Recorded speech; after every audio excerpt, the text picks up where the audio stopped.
Capcom is showing no signs of slowing down with Monster Hunter, because only a few months after the latest game's launch here in the US, we got a trailer for a brand new game called Monster Hunter Stories.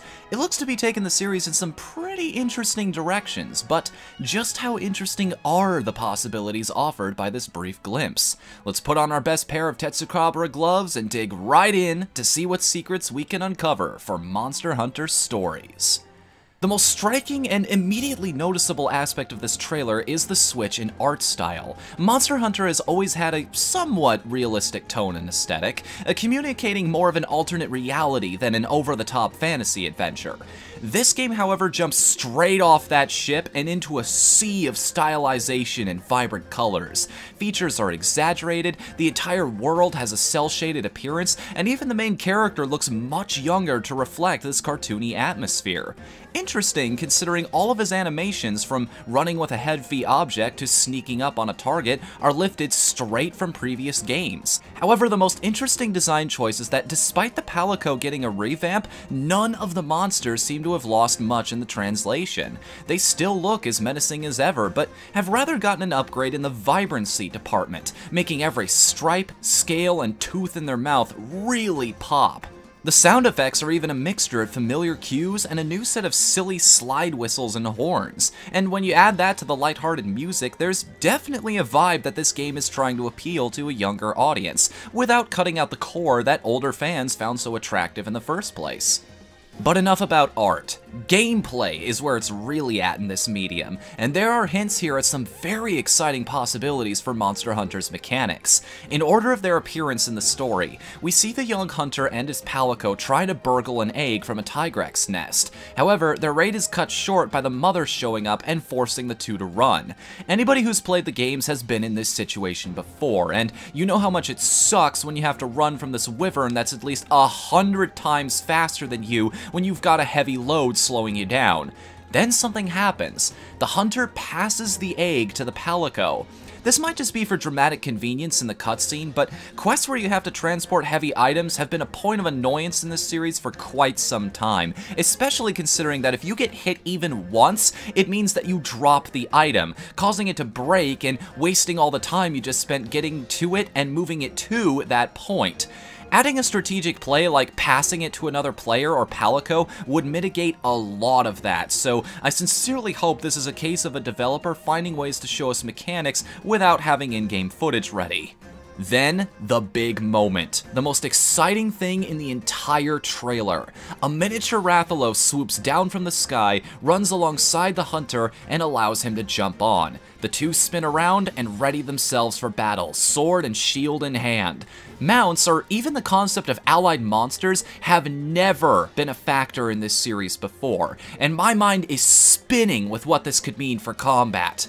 Could winged monsters allow for quicker travel over normally impassable obstacles, or even allow you vantage points you normally couldn't attack from? Will you be able to wield the monster's abilities and combos on top of your own, such as flaming breath, inflicting status effects, and pinning down your opponents? And do they work off the same stamina system, getting angry and tired as the battle rages on?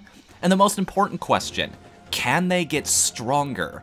Monster Hunter 4 introduced a new weapon type called the Insect Glaive, where upgrading the staff was only half the process. Every glaive also came with a Kinsect, a living weapon that you fed nectar to increase its stats, improve its abilities, and eventually evolve it into a bigger, more powerful form.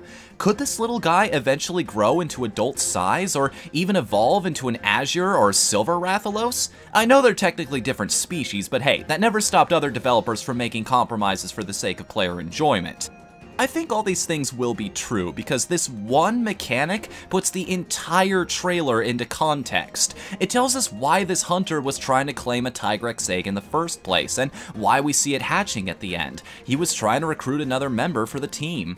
We even see an egg in the title graphic itself, so this new monster mounting feature seems to be a crucial focus of stories.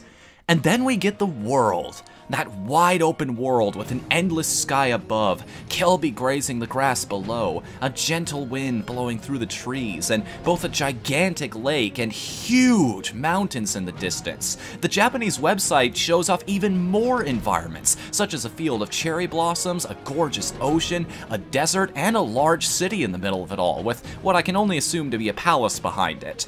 Notice something interesting about all this, as in how big it is, how open it is? Monster Hunter's normal method of creating a map is by sectioning off different areas of the world into smaller mini-maps, each with their own environment that has no bearing on the other. However, this one shot might again be Capcom trying to communicate something to us. The idea that this world is going to have none of that.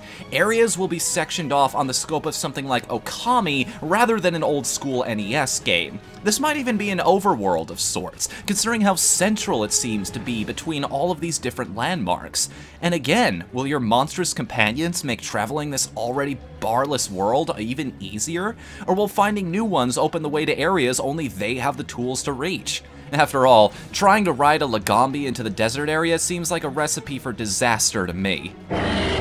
The title of this game is also a very curious sticking point for speculation. 4 made an admirable attempt, but fans will tell you that narrative has never been a focal point of the franchise. But this trailer goes out of its way to introduce itself as a, quote, Monster Hunter RPG. Could this game be taking a more traditional approach to role-playing, where your character is predefined and the narrative evolves around them? Is there some greater tale yet to be told, hidden in some cave somewhere, or pieced together by clues from fallen beasts? I think this shot gives us a bit of a clue. It's hard to tell what's nestled on top of that rock, but if I had to guess, it might be another egg, or rather, the egg that sets off a gigantic chain of events, either by the surprise at its discovery and what that could mean for the species lurking in the area, or in the quest to make it hatch and use the resulting monster to overcome some greater adversary. And that opens the doors for something else the series has never seen before. A human opponent. If the bad guy is indeed a fellow hunter riding his own monster, not only would that be a first for the franchise, but it would also be a hell of a fight. Imagine if they weaved that into your backstory, Mega Man X style, setting up this goal early on that you aspire to and eventually have to overcome. Which, if you think about it, ties very nicely into the appeal of Monster Hunter to begin with, constantly getting stronger. But speaking of constant progression, the term RPG also invokes the thought of another mechanic, leveling up.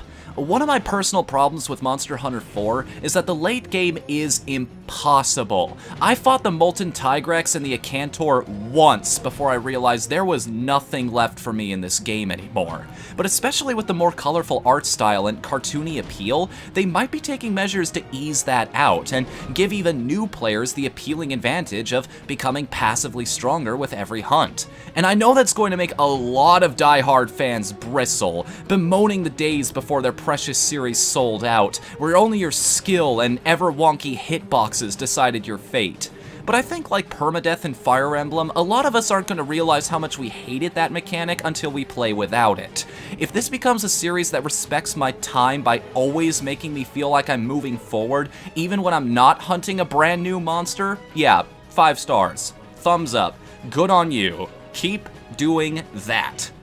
Now, I realize a lot of this has been speculation without any hard evidence, so to cap this off, let's talk about what we know for sure. The confirmed monster species for this game so far are Rathalos, Tigrex, Congalala, Kelby, and Aptonoth, and we know 2 of them can become mounts, or at least we have pretty strong implied evidence that one of them can become a mount. Resource gathering will also come back as a mechanic in this game, as evidenced by the many resource points scattered about. There's an ore vein behind the Congalala, some butterflies hanging out by the lake, as well as one perched firmly on the Tigrex egg in the beginning, and this patch of mushrooms we can barely see off to the left as we get a better view of the field. The sword and shield weapon type will return, as well as having palicos as your offline partners. The weapon looks like standard beginner gear, but the armor this hunter is wearing is much harder to place. The horns are what get me. The design most closely resembles a Diabolos, but you usually don't encounter those until way later in the game than the Tigrex. This could just be a character-specific thing, meant to help give this particular hunter identity. Either way, it looks good on him, and I can't wait to see what the other sets look like in this art style. And lastly, we know that this game is scheduled for a 2016 release window. Not much to go by, but for something that still has a year or so left in the oven, it's definitely got me wanting to know more. And that is sadly everything I could find in the Monster Hunter Stories trailer. As always, let me know if there's anything I missed in the comments, and if you like this video, there's a big green button below that'll let me know exactly how you feel. Make sure to also check out my last analysis on the Terraria Otherworld teaser, as well as the guys at GameXplain, who inspired me to do these kinds of videos in the first place. And if you want to see analyses of even more RPG trailers in the future, hit that subscribe button with the force of a freaking Rhinopolos. Until then, I'm Whatthefnu. Later, everybody!